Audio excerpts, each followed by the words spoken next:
नमस्कार। भारतीय नारी शक्ति का मेरी बहनों आप सब लोगों को प्रणाम और संपूर्ण भारतीय नारी शक्ति टीम को भी मेरा साधुवाद बारंबार नमन करती हूँ। आपकी शक्ति को मैं सैल्यूट करती हूँ। नारी शक्ति का दिवस, मैं महिला दिवस नहीं बोलती अब, क्योंकि महिला दिवस का समय 100 साल पूरा हो गया। अब एक नए युग का, एक नई शक्तियों का आगमन हो चुका है। इसलिए मैं नारी शक्ति को बार बार पुनः पुनः नमन करते हुए उनकी शक्ति को जो है सम्मान करती हूँ। मेरा कहने का मतलब है बहनों, हम सशक्त हो गए हैं क्या? ये मेरा प्रश्नवाचक चिन्ह है। हम अगर सशक्त हो गए हैं तो कौन सी ऐसी कमी है जो कि हम कहीं पे भी आगे आने में डरते हैं? क्यों? मैं सबसे पहले रसोई में ले जाती हूँ। जब बचपन होता है ना हमारी लेडीजों का, बचपन का, तो हमारी पाठशाला होती है हमारी रसोई। क्यों होती है ना? क्योंकि पाठशाला होती है कि माँ के साथ में चकला बेलन चूल्हे पे बैठ कर के बनाना खिलाना, झाड़ू पोछा, छोटे से ही बच्चे का, छोटा से ही बच्चे का जो स्टार्ट हो जाता है। उसको सशक्त बनाने के लिए माँ बचपन से ही उसको कठोर बनाती है, ठोस बनाती है। फिर उसके शिक्षक में जाती है, छोटा सा बस्ता, बहुत ही सस्ता, और वो अपनी स्कूल चलो भाई स्कूल चलो। जाते हैं, पढ़ के विद्वान बनने की कल्पना करके कुछ न कुछ निकल के आते हैं। अंकुर से कली बन करके फूल की तरह खिल जाते हैं, क्योंकि शक्ति है अंकुर में, कली में और फूल में, तभी तो मुस्कुराते हैं। तो हम मनुष्य भी इसी तरह से पेड़ पौधों की तरह हैं। हमें भी सशक्त होना है तो हमें उसके लिए मेहनत करनी होगी बहनों। हमें अपने में अपना सशक्त करने के लिए हमें पहले रसोई को सशक्त करना पड़ेगा। क्योंकि हमारी जो रसोई है, जो खान पान की रसोई है, सारे विश्व की रसोइयाँ एक जैसी होती है, अपनी पारंपरिक होती है। आप लोग पारंपरिक भोजन को खाएंगे तो स्वस्थ बन के निरोग होते जाएंगे और एक अच्छी लंबी उम्र को पाएंगे। पर हमने पश्चिमी सभ्यता के दौर को अपना लिया है। अब पश्चिम के लोग हमारी सभ्यता को अपना रहे हैं। इसीलिए हमें सशक्त अपनी रसोई का ज्ञान बच्चों को देना है, वह लड़कियों को देना है, लड़कों को देना है। उन्हें स्वाद से खिलाइए। स्वाद वो 2 दिन बाहर खाएंगे, तीसरे दिन अपने घर की स्वाद आती है। मैं देखती हूँ पुराने लोगों को, जहाँ पे कह दो कि जरा भाई चैसू भात बन रखा है, ओ चाहे वो खाते होंगे वह तरह के खाना, परंतु क्या, ओ बहुत अच्छा होगा, अरे गुस्साई तूने कैसे बनाया होगा, मैं चखा दे जरा। कोई जैसू भात बहुत बड़ी चीज़ नहीं है, परंतु अपना खाना है, खाया हुआ, इसलिए मुँह में पानी आ जाता है। झोली भात खानी है भैया, तो पहले झोली पी लेते थे। बहुत सस्ता सा सिंपल सा खाना है, पर इतना टेस्टी होता है ना। लोग गैस के पराठे, भिन्न पराठे बना लीजिए। वो दालों के पराठों में जो रौनक है ना, और घी डाल डाल के खूब डुबो डुबो के खाने की, कसम से सारे शरीर के जो है अंग जो है उससे दुरुस्त होते हैं। ऐसा खाना था। ये डेली नहीं होता था खाना, ये केवल मौसम पे, समय के अनुसार, तीज त्योहारों में, शादी विवाह में, मंगल कार्यों में ये भरपूर खाना खाया जाता था। आगे पीछे अपनी साधारण सी रसोई चलती थी, कोई खर्चा नहीं है रसोई में। पर पूरी रसोई हमारी क्या है? आयुर्वेदिक, आयुर्वेदिक की रसोई है। सारी जड़ी बूटियाँ आपको वहाँ मिल जाएगी। आज देखा आपने, जिस समय विजय काढ़ा मेरा था, तो आयुष वालों की जो लिस्ट आई वो वैसी आई, तो उन्होंने आयुष काढ़े को, विजय काढ़े को आयुष काढ़ा कह दिया। बड़ी खुशी होती है मुझे। चलो कोई बात नहीं है, परंतु वो काढ़ा लोगों के जहन में जब गया तो कोरोना जैसे कालखंड में निकल के उभर के आए हैं आजकल लोग। अब समझ गए थोड़ा। कोरोना के टाइम पे मैंने अपनी रसोई का पूरा हर रात दिन क्या करना था, रसोई पे दिया, दिखा करके बना करके खिलाया लोगों को, खाओ खाओ खाओ। आज लोगों में ऐसे करत करत अभ्यास बोल, जैसे जड़बत हो सुजान, ऐसे बोल बोल कर करके आज सब सुजान बन चुके हैं। सबको अपने खान पान की याद आ रही है। बच्चों ने खाया तो उनको टेस्टी लगा, आज सब बच्चे खा रहे हैं। हम लोगों के बच्चे तो खाते चले आ रहे थे, परंतु इस भोजन से ही निकलते हैं। सबसे पहले भोजन में मैंने कहा राजनीति, राजकाज करने की नीति बहुत अच्छी होती है। दूसरा आता है संस्कार, उठना बैठना, भोजन को कैसे बनाना, कैसे खाना, ये संस्कारों का जो आगमन होता है रसोई में। और हमारी संस्कृति भी झलकती है उसमें, किन किन चीज़ों से क्या क्या बनाया जाता है, किस तरह से खाया जाता है, किस तरह से करते हैं। ज्योग्राफी उसमें मौजूद है। मौसम बदल के खाना बनते हैं, ऐसे नहीं बनते भाई दाल भात ही खाए जाओ। मौसम बदल करके अनाजों को बदल के खाना खिलाया जाता है, अनाजों को बदल करके जो हमारे फास्ट फूड बनाए जाते हैं, जिसको हम लोग कहते हैं पकौड़ी और ये रोट अरसे, ये सारी चीज़ें शादी ब्याहों में बनाई जाती है, मंगल कामों पे भी बनाई जाती है। तो ये ज्योग्राफी का है, क्योंकि ज्योग्राफी में क्या आते हैं, ऋतुएँ आती है, पानी, उसमें बनाने का खाना, किस तरह से खा रहे हो, सारी हमारी फसलें उसके अंतर्गत आती है। अब उसमें अर्थशास्त्र भी जुड़ जाता है। कितनी सस्ती होती है हमारी उस रसोई।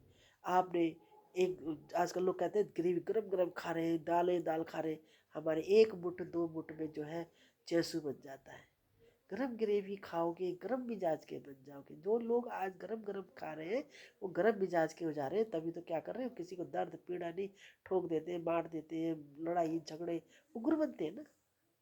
और जब तरल तरावट खाओगे, उसी दाल को जो गाढ़ी खाई और उसी दाल को एक दो मुठ पीस करके उस चेसू बना दिया, तो तरल तरावट खाओगे, तरी तरावट हो जाएगा और आनंद आएगा आपको। और क्या है, तरी तरावट खाओगे, तरी तरी बन जाओगे, तो क्या आ जाएगा, सरल व्यवहार बन जाएगा, आत्मीयता आ जाएगी, कई चीज़ों का अध्यात्म प्रवेश हो जाएगा। वाह प्रभु, कितना अच्छा दिया है आपने, ये प्रभु की देन है। ज्योग्राफी का जितना भोजन हमको मिला है, अर्थ में कितनी अर्थ सब सरल होती है हमारे की रसोई। आलू थी जोड़ी बना दी, साग बन गया, वाह कितना अच्छा हो गया। जुकाम खांसी लगी बहुत, ठीक। मूली की खिचड़ी बना दी, मूली के पत्तों की खिचड़ी साग बना दिया, सरसों का साग हो गया, पालक का साग हो गया, राई का साग हो गया।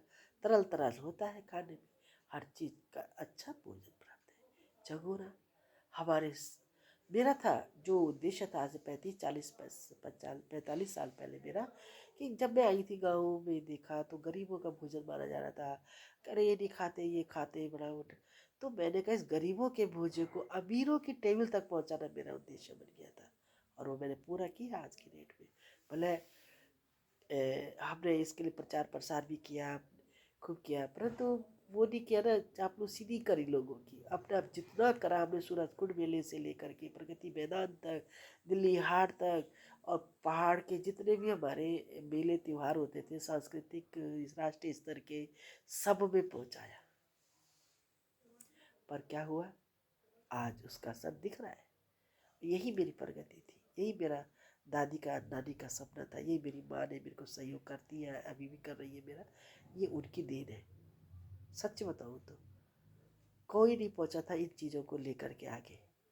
मैं संजीव जी की फूड फूड की उसमें उन्होंने जब मेरे पाँव में धरता नहीं आ सके, तो हमारे यहाँ एक बहन है हमारी अनीता, उनका बेटा था, वो उनको ले आया, सेफ को भेजा उन्होंने, सारंग सेफ को। वो आया, उसने पूरा ही हमारा रसोई, झंगोरे की खीर जो मेरी सिग्नेचर खीर है, पहले झंगोरे की खीर कोई नहीं खाता था हमारे पहाड़ों में, और ये बनाया। जो रोग निवारण हो गया है आजकल के बच्चों के लिए, लोगों की टेबल तक हमारा भोजन पहुंच गया। कोदे की रोटी और झंगोरा, कोदे की रोटी नहीं कहा, मैं ढबड़ी रोटी बोलती हूँ, ढबड़ी रोटी, कोदे की ढबड़ी रोटी, और पनीर कडाली का साग, झंगोरे की खीर, ये हमारी रसोई की विशेषता है। तीसरा आया आपके भौगोलिक हो गया, मनोवैज्ञानिक खाना बनाना एक ऐसे सरल नहीं है कि बना दिया, बड़े मनोवैज्ञानिक ढंग से बनाइए, प्रभु परमात्मा का रस डालिए, उसमें बहुत रस आएगा। बड़ा साइकोलॉजिकल चीज़ है ये। कौन कहाँ पे आता है, किसको हमने कहाँ पे देना। मेहमान आ गए तो लड़बड़ी दाल को घी के में बना दी, और नहीं आए तो हमने साधारण तरीके से बना दी। तो ये भी हमारी इसमें मनोविज्ञान होता है कि अरे मान सम्मान की, प्रतिष्ठा की रसोई होती है। अब शिक्षा शास्त्र की भी है। जब जो शिक्षित लेडीज होगी उसके भोजन पकाने के तरीके अलग होंगे, परोसने के तरीके अलग होंगे, खिलाने के तरीके अलग होंगे। और जो हमारी बेचारी बहनें सिंपल साधारण गरीब परिवार चलाती है, ज़्यादा उनको नहीं है, वो साधारण तरीके से बनाकर खिला देती है। इसी में हमारा क्या आया, इतिहास भी है। पहले कच्चा भोजन खाते थे, फिर धीरे धीरे खड़ा भोजन खाया, बाद भुना हुआ खाया, फिर खेती से लेके आज तक हम तक पहुँचा है। इसका इतिहास है। और इतिहास में रसोई ही महिलाओं की देन रही है। इसीलिए माँ का पहले मातृवंश चलता था इस रसोई से ही। जो घर की मुखिया होती थी वो हेड होती थी, पुरुष नहीं होता था। तो ये रसोई में, और रसोई की दात्री है हमारी महिलाएं सशक्त। अगर सशक्त महिला होगी, सशक्त रसोई होगी, सारे गुणों का सारे सब्जेक्ट उसके वहाँ पर मौजूद हो जाएंगे। फिजिक्स केमिस्ट्री से लेकर के बायोलॉजी से लेकर के आपका जितने भी हैं अंकगणित से लेके गणित से लेके हिंदी हिस्ट्री, जितने सब्जेक्ट हैं सब आपकी रसोई के इर्द गिर्द घूमते हैं। इसीलिए अपनी रसोई को सशक्त बनाइए, खूब खाइए पीजिए, और अपने को स्वस्थ बनाइए। स्वस्थ शरीर में, जैविक शरीर में, जैविक प्रभु के प्राकृतिक अनाजों को ही पहुँचना ससा। अगर इसमें अजैविक पहुँच गया है तो बीमारियों का घर बैठता है। आजकल फास्ट फूड, जंक फूड, डब्बे फूड जितने सारे बनाए जा रहे हैं, खाए जा रहे हैं, मैदा को कई सालों तक, महीनों तक पुकार पुकार के खाए जा रहे हैं। तो आपने देखा होगा कि जो प्राकृतिक फूड है वो आपके अच्छे होते हैं स्वास्थ्य लाभ के लिए, और जो आपके ये जंक फूड होता है ये निरोग से रोगी बना देता है। इसीलिए आप सबसे यही निवेदन कर रहे हैं कि आप अपने अब जैसे उत्तराखंड के लोग हैं वो उत्तराखंड की रसोई खाएं, मध्य प्रदेश के मध्य प्रदेश की खाएं, उड़ीसा के उड़ीसा के खाएं, केरल के केरल की खाएं, कर्नाटक के कर्नाटक के, राजस्थान है, गुजरात है, बिहार है, हमारे जितने भी स्टेट हैं सबकी अपनी अपनी रसोइयाँ हैं। और पर सब रसोइयाँ पारंपरिक हैं। उसी पारंपरिक के अनुसार भौगोलिक स्थितियों को देखते हुए स्वाद सब राज्य देश का भी लीजिए, विदेशों का भी लीजिए, परंतु स्वास्थ्य के लिए अपनी रसोई को ही प्रयोग कीजिए। आओ रसोई का महत्व समझे। र से होता है, र से होता है रमा हुआ चारों तरफ सृष्टि में। सौ से अर्थ है संपूर्ण सृष्टि में। ई का अर्थ होता है ईश्वर के द्वारा। ई का अर्थ होता है रसोई। संपूर्ण सृष्टि में प्रभु के द्वारा बनाई हुई रसोई मैं सबको मुबारक करती हूँ, चाहे वो देश के हो, विदेश के हो, घर परिवार के हो, सारे लोगों को बहुत बहुत मुबारक है कि आप नारी शक्ति दिवस की तरह हम भी 5 अक्टूबर को उत्तराखंड रसोई दिवस मनाते हैं, रसोई दिवस मनाते हैं। और इस रसोई दिवस को अगर हम महिला दिवस में भी जोड़ देते हैं तो हम संपूर्ण नारी शक्ति की एक दिवस हो जाता है ये मिला करके। मैं सबको पुनः उत्तराखंड की बहनों को भी और नारी शक्ति टीम को भी, उत्तराखंड रसोई को भी नमन और प्रणाम करती हूँ। और आगे यही उम्मीद रखती हूँ कि आप जरूर भी इन बातों से अगर कहीं कुछ लाभ उठे तो आप अपने बच्चों के भविष्य को, संस्कारों को, उज्जवल भविष्य की कामना करती हूँ। धन्यवाद जी।